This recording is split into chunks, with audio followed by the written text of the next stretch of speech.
My name is Nadine Elizondo. I'm 94 years old, and if you're watching this, I suspect you might know someone a bit like me. Or maybe you are someone like me, and you just haven't hit the wall yet. And you just haven't hit the wall yet. I have $14,212.84 sitting in a savings account at the First National Bank on Main Street. It's been sitting there since 1982. My daughter, Elena, thinks I'm just about broke. I've let her think that for a long time. 44 years, if you're doing the math, so she'd feel like she had to stay close to help me with the property taxes and the utility bills. I'm 94, and I am still holding my daughter hostage with a bill I could have paid when Jimmy Carter was in office. Look, I know how that sounds. It sounds cruel, but when you're inside it, when you're the one holding the checkbook and the secrets, it doesn't feel like cruelty. It feels like, well, I told myself I was protecting her. I was born in 1932. I started tuning pianos in 1955, back when people actually cared about the tension in a Baldwin upright. My hands, you can probably see them on the camera. They're curved now. They stay in this shape, like I'm still gripping a tuning hammer, even when I'm just sitting in my floral armchair. The skin is so thin it looks like wet tissue paper draped over these blue cables of veins. I live in a 2-bedroom ranch. The wood-paneled walls have faded to the color of a bruised pear over the years. It always smells like Murphy oil soap in here because I can't stand a dull surface. I never could. I suppose that's the piano tuner in me. Everything has to be at the right pitch, or the whole song is ruined. For 54 years, since 1972, I've been keeping a ledger. Not a real one. I'm not that organized, but a mental one. A ledger of every no I ever said to myself, so I could say yes for Elena. She was born in 1961. And by the time she was 11, I was already building the cage. In 1972, I got offered this prestigious apprenticeship in Chicago Dot.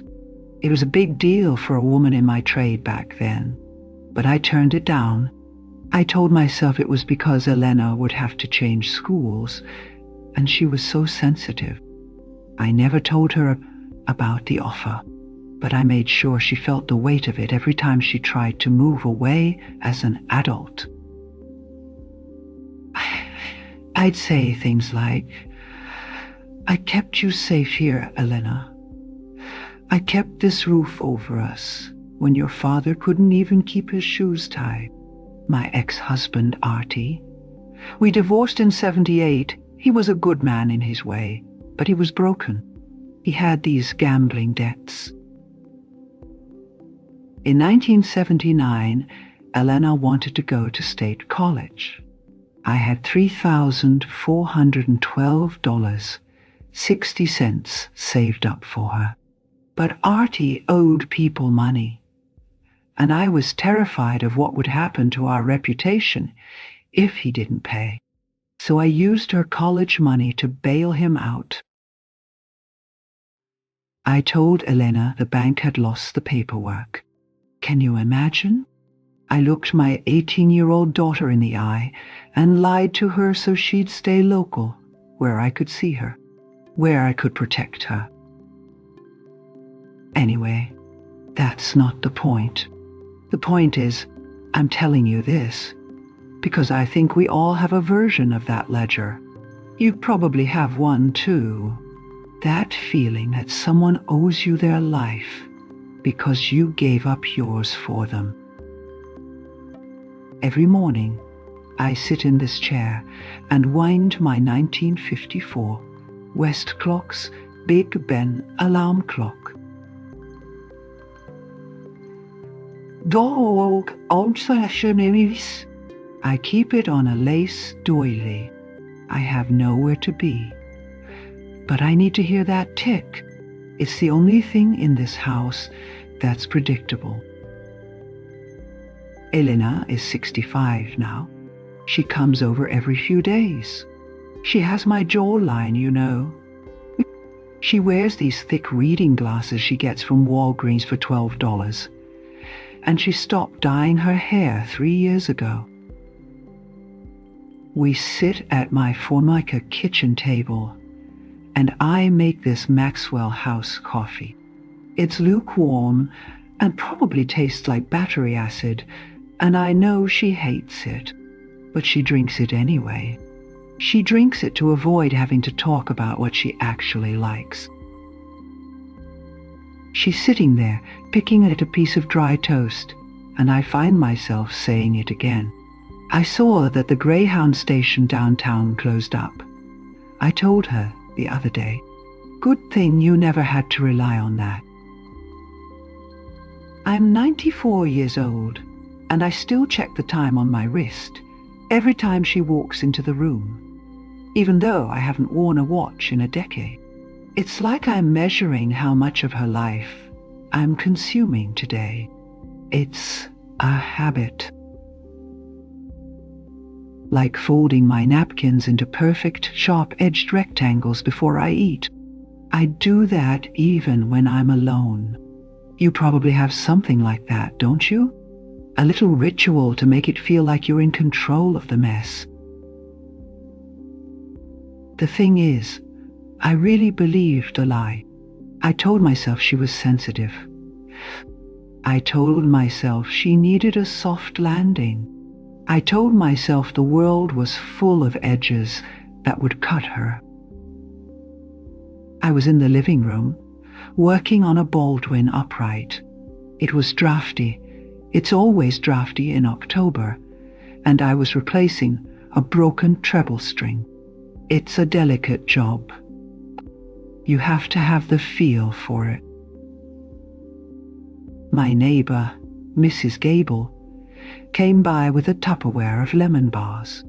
She saw Elena leaving the house with a suitcase. Elena was 43 then, and she was going on a little 2-day work trip. Just 2 days. Mrs. Gable stood there, smelling like flour and powdered sugar, and she said, "You're so lucky she stayed. Most kids leave their mothers behind." I didn't look up. I couldn't. I just hooked that wire around the hitch pin, and I felt the tension pull against my thumb until the metal bit right into my skin. I didn't bleed, but I felt it. And then my left foot, the one I usually keep on the sustain pedal, it started shaking, just tapping against the floor over and over. I couldn't stop it. It felt like the whole house was out of tune. Mrs. Gable didn't know the story. She didn't know about the Chicago apprenticeship or the $3,412.60 or the lost paperwork. She just saw a devoted daughter and a lucky mother. I didn't say anything. I just waited for her to leave. And then I picked up my tuning hammer. I started turning the rest pin, 1/16 of an inch at a time, until the pitch settled. I finished the piano. I ate a lemon bar. I went to bed at 8:15 p.m. I didn't process it then. I just kept living. That's what Nadine does. I just keep the surface shiny, but the smell stayed with me. Denatured alcohol and graphite powder. That sharp, medicinal sting of the cleaner I use on the keys. Every time I smell it now, my stomach drops. It's the same feeling I had years before when Eleanor told me she got a job in Oregon and I pretended to have heart palpitations until she turned it down. In 1992, for Eleanor's 31st birthday, I took her to Sizzler. We were sitting there with those red trays, and I had the words right there. I was going to tell her, Elena, I lied about the college money. I gave it to your father. And I swallowed it. I told myself that telling her the truth would only hurt her confidence. I didn't want to break the image she had of her stable life. So I went to the mall afterward and bought her a $14.95 sweater instead. I called it even. That's the self-deception, you see. It sounds so reasonable. I'm protecting her. I'm being a good mother. But I've been thinking about Bernadette O'Malley lately. She was a client of mine for 27 years. Bernadette is Appalachian. From a little town in West Virginia originally. And she has this constant smell of peppermint oil on her neck to hide the cigarettes she smokes in her garage. She moved back in 2012. She lived in a Studio 6 motel for 4 months before she found a little place. Now she works part-time at a Hallmark store. She has exactly $114 in savings and 3 cats that won't even sit in her lap. I used to look at Bernadette and think, what a selfish, unmoored woman. Look at what happens when you don't sacrifice. But the funny thing is, Bernadette is honest. She'll sit there and tell you she regrets leaving. She'll tell you she was miserable in Arizona, and she's miserable now. She doesn't pretend she's a martyr. I'm the one who's been living in a studio, 6 of my own making. Only I've been calling it a sanctuary. I thought I was better than her because I stayed. I didn't realize that staying can be just as selfish as leaving if you do it for the wrong reasons. It's absurd, really. I think back to 2002, when I tried to bond with Elena by taking a pottery class. I spent the whole hour telling the instructor the clay didn't have enough tension. I was treating a lump of mud like a piano string. They kicked me out for hostile sculpting. I realized, well, I'm starting to realize that I didn't stay for Elena. I stayed because I was a coward. I used my daughter as a human shield against my own life. I was so afraid of being alone with the silence that I made sure she'd never leave it. I learned that you can't force a child to be grateful for a life they didn't choose. I thought I was giving her a gift, but I was really just sending her a bill she never asked to sign. In 1985, I walked into the garage and saw him just standing there. He was staring at a rake. He didn't move for 20 minutes. His shoulders were slumped, and he looked like the air was too heavy to move through. He knew he could never compete with my perfection. He knew I'd already decided I was the saint of the family. So he just became a ghost.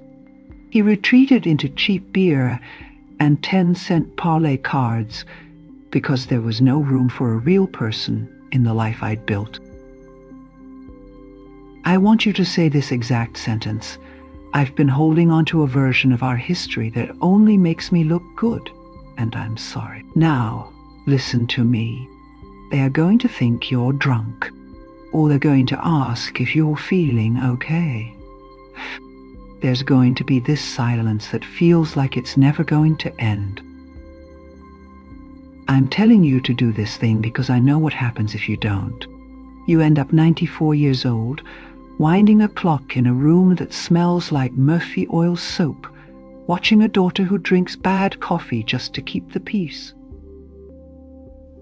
I haven't said it to her yet. I'm terrified of what I'll see in her eyes. I'm scared she won't even be angry.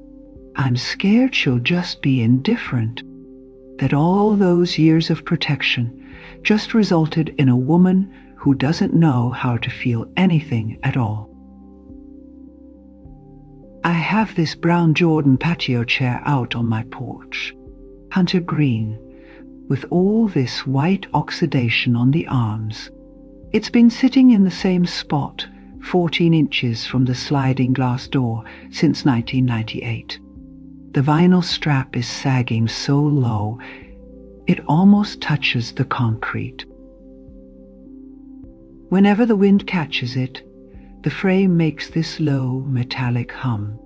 It sounds just like a tuning fork left on a damp rag. I watch it through the glass every day.